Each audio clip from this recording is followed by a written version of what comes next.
নমস্কার বন্ধুরা, আজকে আমার বাড়িতে আমি একটু ডিমের ভাপা করছি, আপনাদের সাথে সেটাই শেয়ার করছি। ডিমের ভাপা আপনারা অনেক নিশ্চয়ই করেছেন বা দেখেছেন, যেরকম ডিম সেদ্ধ করে ভাপা হয় অনেক রকমভাবেই করা যায়। তো এইটা একটু অন্য ধরনের ডিমের ভাপাটা, এটা একটু অন্যভাবে করছি। তো চলুন আমি কিভাবে করছি আপনাদের সাথে শেয়ার করছি, আপনারা দেখুন। ডিমের ভাপা করার জন্য আমি ডিম নিয়ে নিয়েছি, এখানে 4টে ডিম আছে, আমি ফাটিয়ে একবারে রেডি করে নিয়েছি।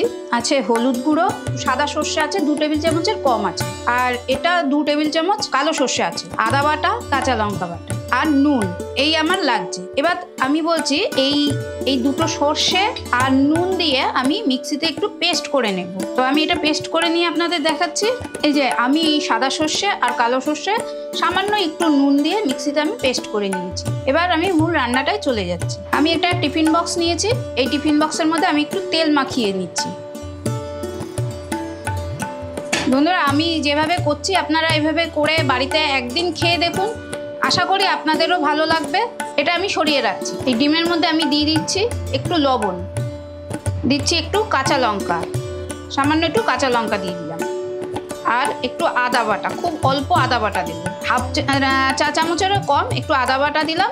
ঝালটা যার যার পরিমাণ মতন দেবেন। এবার এটাকে আমি ফেটিয়ে নিচ্ছি, এটাকে আমি ভালো করে এটা ফেটিয়ে নেব।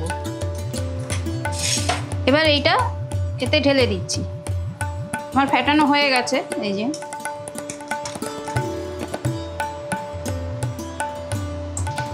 এটাকে ঢেকে আমি কড়াইতে জল বসিয়ে দিয়েছি এটাকে ভাপাবার জন্য। এটা ভাপিয়ে নিচ্ছি।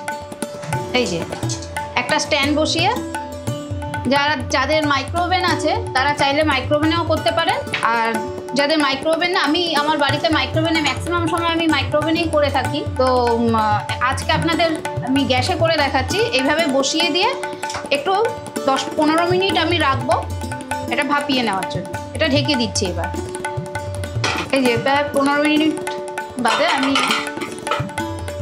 এটাকে এবার খুলে দেখছি। গ্যাসটা আপাতত বন্ধ করে দিই।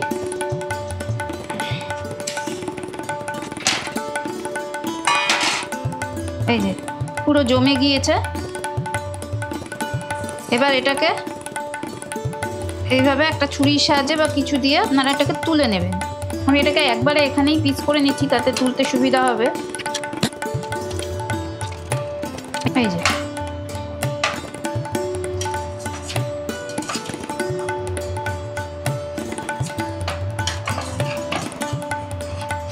আচ্ছা, এটা আমি পাশে রেখে এবার এই ডিমগুলোকে আমি টুকরো টুকরো করে নিচ্ছি। আপনারা আপনাদের ইচ্ছে মতো সাইজে কেটে নেবেন, তবে একটু এরকম ছোট ছোট টুকরো করে কাটলেই বেশি ভালো লাগে। এই যে আমার ডিমগুলো ভাপানো, পনিরটা তৈরি করা হয়ে গেল। এবার আমি যে সর্ষেটা পেস্ট করে নিয়েছিলাম, সাদা সর্ষে কালো সর্ষে, এই সর্ষেটা এর মধ্যে ঢেলে দেব। পুরোটাই আমি দিয়ে দিচ্ছি। এই যে এবার এতে দিয়ে দিচ্ছি আমি 1 চা চামচ কাঁচা লঙ্কা, ঝালটা নিজেদের প্রয়োজন মতন দেবেন। দিয়ে দিচ্ছি হাফ চা চামচ আদা বাটা। এবার এতে দিয়ে দিচ্ছি পরিমাণ মতন হলুদ, আমার এখানে হাফ চা চামচ মতো আছে, আমি পুরোটাই লাগবে দিয়ে দিলাম। আর আমি এই সর্ষেটা পেস্ট করার সময় অল্প একটু নুন দিয়েছিলাম, তো আমি এবার পরিমাণ মতন নুনটা দিয়ে দিলাম। এবার দেবো এতে একটু তেল, কেউ চাইলে এটা সর্ষের তেলেও করতে পারে, আমি এটা রাইস ব্র্যান্ড অয়েল দিয়েছি। আর এই মিক্সিতে যে আমি পেস্ট করেছি সেই মিক্সি ধোয়া জলটা এতে দিয়ে দিচ্ছি। এটা অনেকটাই সর্ষে বাটা লেগেছিল, তাই এটা দিয়ে দিলাম। এবার এটাকে ভালো করে মিক্স করবো। আমি এদিকে গ্যাসটা জ্বালিয়ে দিই। এই যে বন্ধু, আমার মিক্স করা হয়ে গেছে। এই যে এরকম রেখেছি, এটা তো আর একটু ভাপিয়ে নিলে এটা আরও গাঢ় হয়ে যাবে। এটা আমার রেডি। এবার আমি এতে কয়েকটা কাঁচা লঙ্কা এইভাবে ভেঙে দিয়ে দিচ্ছি। কাঁচা লঙ্কাটা অপশনাল, আমি যেহেতু আমার বাড়িতে আমি ঝালটা একটু বেশি খাই তাই এটা দিচ্ছি, আপনারা এটা চাইলে স্কিপ করতে পারেন। এটা আবার আমি জলে দিয়ে দিচ্ছি, এখানে ভাপাতে দিচ্ছি। আবার প্রায় 20 মিনিটের জন্য এটা ভাপা দিচ্ছি আমি, এটা মিডিয়াম আছে, এটা ঢেকে দিলাম। 20 মিনিট বাদে খুলে দেখাচ্ছি, আমার রান্না হয়ে যাবে। আমি এটা হয়ে গেছে, এবার এটাকে নামিয়ে নিচ্ছি।